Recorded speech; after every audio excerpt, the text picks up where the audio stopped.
तो third point जो है on the job training, as stated earlier, productivity of physical capital is substantially enhanced with the improvement in human capital.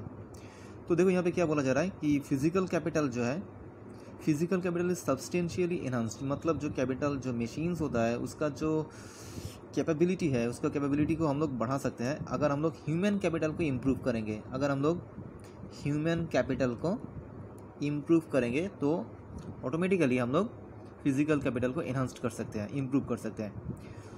इसलिए बहुत सारे firms हैं जो on the job training program provide करते हैं उसका वर्कर्स को। On the job training programs, बहुत सारे फार्म्स है, इंडस्ट्री है जो अपने वर्कर्स को on the job training provide करते हैं। On the job training means जब वो रिक्रूट करते हैं किसी स्टाफ को, रिक्रूट करने के बाद वो उसे वहाँ पे किस तरह से काम किया जाता है उसका एक ट्रेनिंग देता है।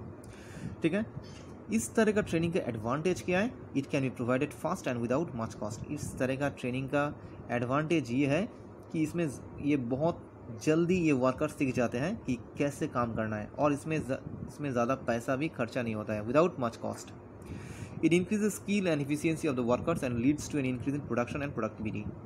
तो इससे क्या होता है, जो वर्कर्स होता है उसका स्किल बढ़ जाता है, उसका स्किल भी बढ़ता है और क्या बढ़ता है, उसका एफिशिएंसी भी बढ़ता है, दोनों बढ़ता है। और स्किल एंड एफिशिएंसी बढ़ने के बाद जो फर्म्स है, जो आपका इंडस्ट्री है, उसका क्या होता है, उसका प्रोडक्शन एंड प्रोडक्टिविटी दोनों बढ़ जाता है, उसका प्रोडक्शन एंड प्रोडक्टिविटी दोनों बढ़ता है। ठीक है, तो ये है ऑन द जॉब ट्रेनिंग का एडवांटेज कि ऑन द जॉब ट्रेनिंग से क्या होता है। Expenditure regarding on the job training is a source of human capital formation as the return of such expenditure.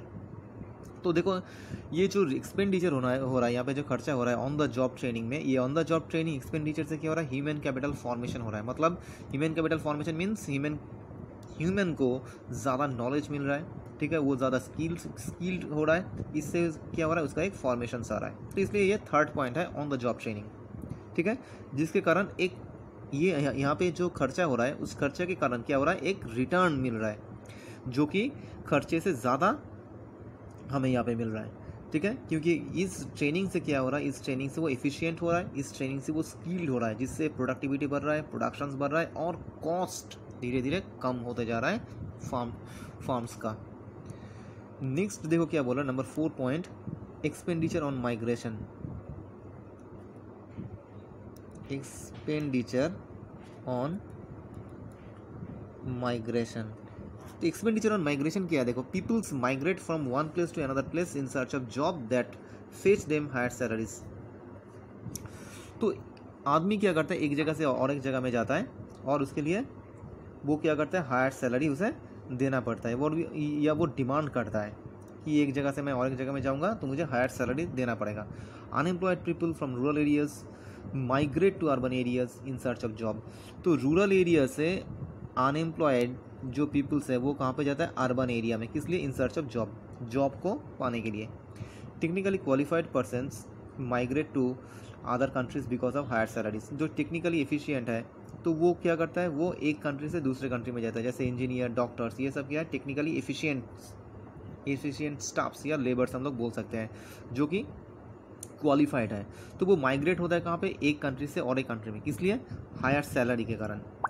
Migration in both this case involve two kinds of cost. तो migration से दो तरह का cost होता है, two kinds of cost create होता है migration से। नंबर 1 कॉस्ट है cost of transportation from one place to another. Cost of transportation, एक है ट्रांसपोर्टेशन का कॉस्ट, एक है कॉस्ट ऑफ ट्रांसपोर्टेशन जो खर्चा होता है, ठीक है। और एक कॉस्ट क्या है, और एक कॉस्ट है cost of living in the migrated places. Cost of living, अगर कोई महंगे वाले जगह में हम लोग जा रहे हैं तो वहाँ पे कॉस्ट ऑफ लिविंग बढ़ जाएगा, ठीक है। सपोज कोई आदमी रूरल एरिया से शहर में जा रहा है तो वहाँ पे कॉस्ट ऑफ लिविंग बढ़ जाएगा, वहाँ पे ज़्यादा पैसा उसे खर्चा करना पड़ेगा। तो ये एक प्रॉब्लम है।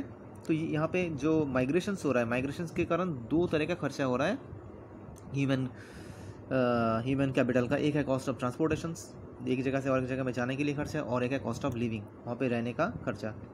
Expenditure on migration is a source of human capital formation as enhanced earning in the migrated place is more than the increase in cost due to migration. तो एक आदमी एक जगह से और एक जगह में किस लिए जाता है? क्योंकि वहाँ पे उसे हायर सैलरी मिलता है, कॉस्ट ऑफ ट्रांसपोर्टेशन उसे ज़्यादा लग रहा है, कॉस्ट ऑफ लिविंग उसका ज़्यादा हो रहा है, फिर भी वो एक जगह से और एक जगह में माइग्रेट होता है। किस लिए? क्योंकि वहाँ पे उसे ज़्यादा पैसा या ज़्यादा सैलरी मिलता है। ठीक है, इसके बावजूद, ये दोनों कॉस्ट होने के बावजूद भी इसलिए वो माइग्रेट होता है। ठीक है, तो cost expenditure on migration is the fourth point of sources of human capital formation and the last point is expenditure on information, expenditure on information, expenditure on informations.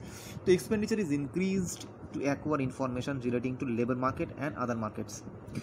तो expenditure हमें बहुत ही ज़रूरी है। expenditure किस लिए ज़रूरी है? क्योंकि इन्फॉर्मेशन हमारे लिए ज़रूरी है। इन्फॉर्मेशन किस लिए ज़रूरी है? क्योंकि हमें labour market and other markets का इन्फॉर्मेशन चाहिए। ठीक है, जिस जगह में भी हम लोग काम कर रहे हैं उस जगह का इन्फॉर्मेशन हमें चाहिए, लेबर मार्केट हो या अदर मार्केट्स हो। It involve amount spent on seeking information about educational institutions, other educational standards and cost of education. तो देखो, हमें अगर कोई भी इन्फॉर्मेशन चाहिए, इन्फॉर्मेशन सीकिंग के लिए, इन्फॉर्मेशन के लिए हम लोग क्या करते हैं? Educational institutions, educational standards and cost of education, इन सब जगह में हम लोग पैसा खर्चा करते हैं। ठीक है, इन्फॉर्मेशंस कलेक्ट करने के लिए या इन्फॉर्मेशंस को यूटिलाइज करने के लिए, इन्फॉर्मेशंस को यूज़ करने के लिए हम लोग क्या करते हैं? बहुत सारे पैसा हम लोग एजुकेशन में खर्चा करते हैं, एजुकेशन स्टैंडर्ड में हम लोग खर्चा करते हैं एंड कॉस्ट ऑफ एजुकेशन में हम लोग ये सब खर्चा होता है। This information is necessary to make decisions regarding investment in human capital as well as efficient utilization of acquired human capital stock.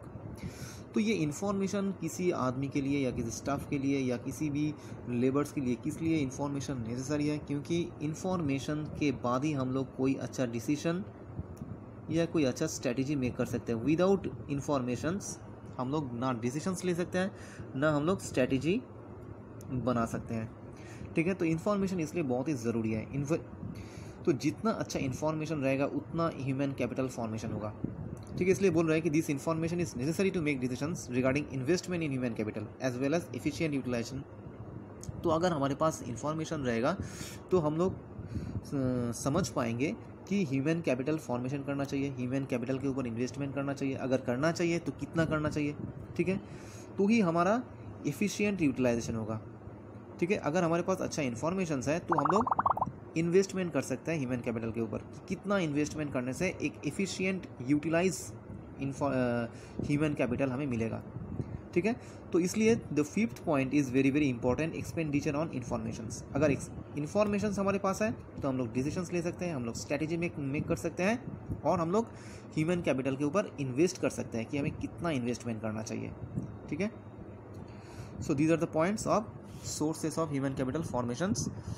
First point is expenditure on education, second point is expenditure on health, third point is on the job training is a very very important point, fourth point is expenditure on migration and fifth point is expenditure on information. ठीक है, तो ये बहुत ही important आपका question है, sources of human capital formation. Next we will discuss about the importance of human capital formation.